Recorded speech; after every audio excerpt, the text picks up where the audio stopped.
할렐루야. 푸뉴마의 오석입니다. 저는 외할아버지가 목사님이시고 부모님이 모태신앙인이어서 자연스럽게 모태신앙인으로 태어났습니다. 그런 환경이 저를 자연스럽게 교회로 인도하게 하였습니다.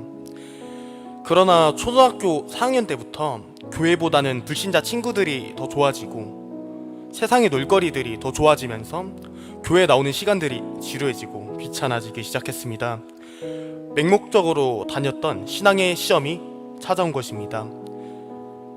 그러고 나서부터 성경도 주님도 믿어지지 않게 되었습니다.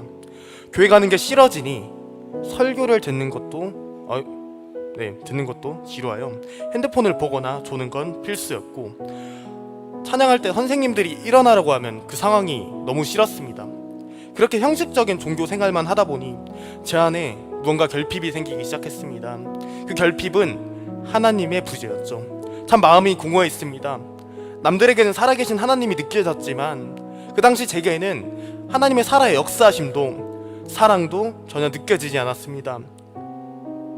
그렇게 주님을 부정하게 되면서 제 마음은 병들어갔습니다. 사춘기에 접어들면서 중학교 2학년이 되었을 때 코로나로 세상과 단절되면서 마음 뚫 곳이 없는 저는 책을 많이 읽었습니다. 철학책 등 여러 가지를 접하며 제 마음속 알 수 없는 청소년기의 결핍을 극복하려 하였습니다. 그렇게 지내고 있던 중학교 3학년 때 한설교회 유스에서 토요일에 양육 모임이 있으니 한번 와보라는 권유를 받았습니다. 맨 처음에는 망설여졌지만 왠지 참여해야만 할 것 같은 분위기에 시작된 양육은 저를 머리로만 주님을 아는 것이 아닌 인격적으로 주님을 만나게 해주었습니다. 저의 가장 큰 변화는 제 삶 속에서의 세상을 바라보는 태도입니다. 환경이 나를 결정하는 것이 아닌 주님이 나를 결정하심을 믿고 나아가니 저는 어느새 항상 미소가 가득 차게 되었습니다. 사랑이 차오르고 성령의 충만이 느껴지기 시작했습니다.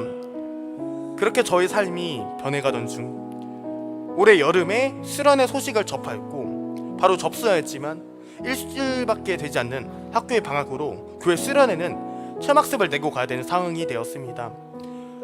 어머니께서는 학교를 사일을 빠지는 것은 어려운 일이니 다녀온 후 열심히 공부해야겠다는 각서를 쓰면 보내주신다고 하셨습니다. 눈물의 각서를 쓴 후 간절한 마음과 소망을 기대하며 오산리 기도원에 가게 되었습니다. 오산리 기도원에서 많은 은혜의 시간들이 있었지만 그중 저녁 시간에 주님을 만나는 시간들로 채워졌습니다. 특히 둘째 날은 모든 예배 순간순간마다 은혜로 저를 돕는 것 같이 느껴졌습니다. 주님의 사랑이 내 안에 임하는 것 같았고, 정말 이 찬양이 끝나지 않으면 좋겠다, 이 기도가 끝나지 않으면 좋겠다, 이런 생각이 들었습니다. 그렇게 정말 큰 소리로 주님을 찬양했습니다. 그런데 셋째 날은 예배에 집중하지 못하게 하는 방해들이 많았습니다. 갑자기 뱃속이 불편해지면서 화장실은 가야겠는데 설교에 집중은 되지 않고 서서히 정신이 혼미해지고 빠르게 화장실에 갔다 왔으나 그날 설교는 끝이 나 있었습니다. 그리고 바로 이어서 기도 시간이 왔습니다. 그때 하나님께서는 저에게 한 번도 생각해보지 못한 마음을 주셨습니다. 만약 내가 주님을 만나지 못했더라면, 만약 내가 교회 공동체 안에 더 깊이 들어오지 못했더라면 어땠을까? 그것이 느껴진 순간 주님이 주신 은혜가 너무 감사하고 주님 없이는 살 수 없게 됨을 고백하고 정말 크게 울며 기도하였습니다. 기도가 끝나고 나니 옷이 눈물과 땀으로 전부 젖어 있으며 머리가 다리 사이로 들어갈 듯 엎드려 기도드리니 옆에 친구가 그 모습을 보고는 너는 기도 시간이 좀만 길었으면 땅속으로 들어갔겠다, 이런 소리를 하였습니다. 하나님이 주신 은혜는 여기서 끝나지 않았습니다.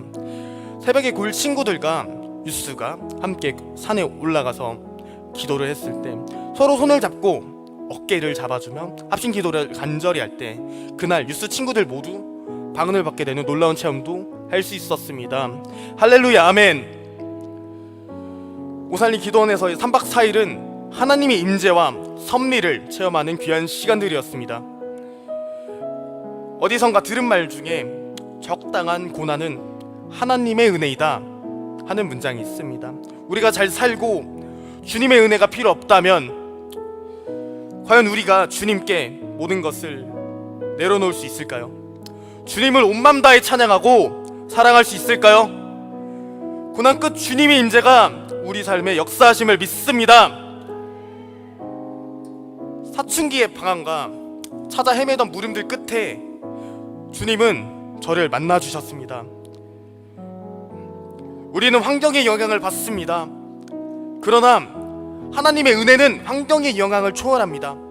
오직 그 은혜 안에서 우리 삶이 주님의 간증이 되고 기쁨이 되고 찬양이 됩니다.